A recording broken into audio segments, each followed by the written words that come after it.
அவங்க cricket Tamil. So இந்த video எதுக்காக அப்படின்னா நம்ம ருத்ராஜ் கைக்வாடுக்காக தான். ஸோ வீடியோக்குள்ள போறதுக்கு முன்னாடி சிஎஸ்கே ஃபேன்ஸ் நம்ம சேனல் ஒரு சப்ஸ்கிரைப் பண்ணிக்கோங்க. அதே மாதிரி இன்னொரு ஸ்பெஷல் மென்ஷன் இந்த வீடியோல இருக்கு. அது யாருக்கு அப்படின்னா ஸ்ரேயாஸ் ஐயருக்கு.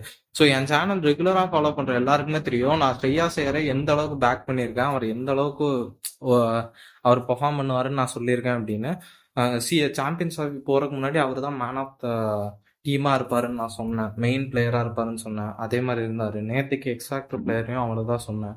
ஸோ எனக்கு என்னன்னு தெரியல கைஸ், கடைசி 1 இயர்ல ஸ்ரேயாஸ் ஐயரோட இம்ப்ரூவ்மெண்ட் வந்து ரொம்ப டாப் நாச்சா இருந்திருக்கு.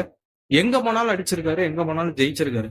ஜெயிக்கிறதுங்கிறது ஒரு பக்கம், தான் அடிச்சு ஜெயிக்க வைக்கிறங்கிறது இன்னொரு பக்கம் இருக்கும். ஸோ பெர்ஃபார்மிங் கேப்டனா தான் அவர் இருந்திருக்காரு. அவர் எங்கேயுமே வந்து செல்ஃபிஷா இது வரைக்கும் நான் பார்த்ததே கிடையாது. ஸோ நேத்து கூட பாத்தீங்கன்னா 97 இருந்தாரு. பெருசா ஒன்றும் இல்லை, ஃபர்ஸ்ட் பால் சிங்கிள் மாத்தினா செஷன் மாத்தி கொடுத்துருப்பாரு. அதை அவர் பண்ணல. அதுதான் அவரோட கேப்டன்சி செல்ஃப்னஸ்னஸ் வந்து குறிக்குது. ஸோ எனக்கு ரொம்ப பிடிக்கும். ஸோ இப்போ போனா ருத்ராஜை பத்தி. ஸோ எல்லாருக்குமே தெரியும், ஆக்சுவலி இது ருத்ராஜுக்கே தெரியும், அவர் வந்து இந்தியன் டீம் எப்படியாவது கிராக் பண்ணணும்னா அவருக்கான லாஸ்ட் ஆப்ஷன் இந்த ஐபிஎல் சீசன் தான். ஸோ வந்து அது வந்து அவரோட ஃபர்ஸ்ட் மேட்ச் பெர்ஃபார்மன்ஸ்லேயே நமக்கு தெரிஞ்சது கைஸ்.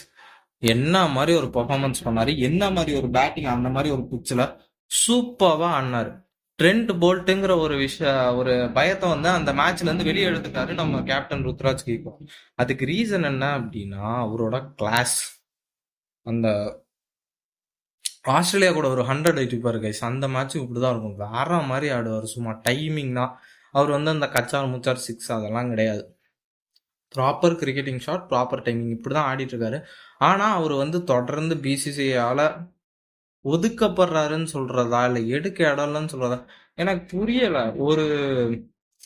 அதாவது சில பேர் பெர்ஃபார்ம் பண்ணலனாலும் எடுத்துட்டு போக உங்களுக்கு இடம் இருக்கு அப்படின்னா, ஒருத்தர் மேன் ஆஃப் த சீரீஸ் வாங்குறான், ஆஸ்திரேலியா கூட செஞ்சுரி அடிக்கிறான், கொடுக்கற சான்ஸ்ல கொடுக்குற பொசிஷன்ல எல்லாம் அடிக்கிறான். அப்போ உங்களால ஒரு பிளேயரை பிக் பண்ண முடியல, அதுக்கு வந்து உங்களோட ஸ்லாட் வந்து அவருக்கு இல்லை அப்படின்னு சொல்றீங்கன்னா எனக்கு புரியல. 2 ஓப்பனர் தான் கூட்டு போவேன், ஆனா ருத்ராஜை கூட்டு போக மாட்டேன் அப்படிங்கறதெல்லாம் ரொம்ப ஒரு மாதிரி அது ரொம்ப அவருக்கே ரொம்ப அநியாயம் அது ருத்ராஜுக்கு நடக்கிறது. ஸோ சஞ்சு சாம்சனும் ஒரு காலத்துல இப்படிதான் இருந்தாரு, இப்போ ஆல்மோஸ்ட் ரெகுலரா இடம் பிடிக்கிறாரு. இதுக்கப்புறம் ருத்ராஜ்க்கு இந்த ஒரு சீசன் தான் கைஸ் டர்ன் அரவுண்ட் சீசன். இது அவரோட ரிடம்ஷன் சீசனா இருக்கும், கண்டிப்பா இருக்கும் கைஸ். நீங்க வேணா பாருங்க, இந்த டைம் அந்த ஆரஞ்சு கேப் கண்டெண்டர்ல ருத்ராஜ் ஸ்ட்ராங்கா நிக்க போறாரு. செமையான நிறைய இன்னிங்ஸ் ஆட போறாருன்னு எனக்கு தோணுது. என்ன பிரச்சனைனா அவர் சென்னையில ஆடுறாரு கைஸ். சென்னையில வந்து அந்த அளவுக்கு ஹை ரன்ஸ் வராது.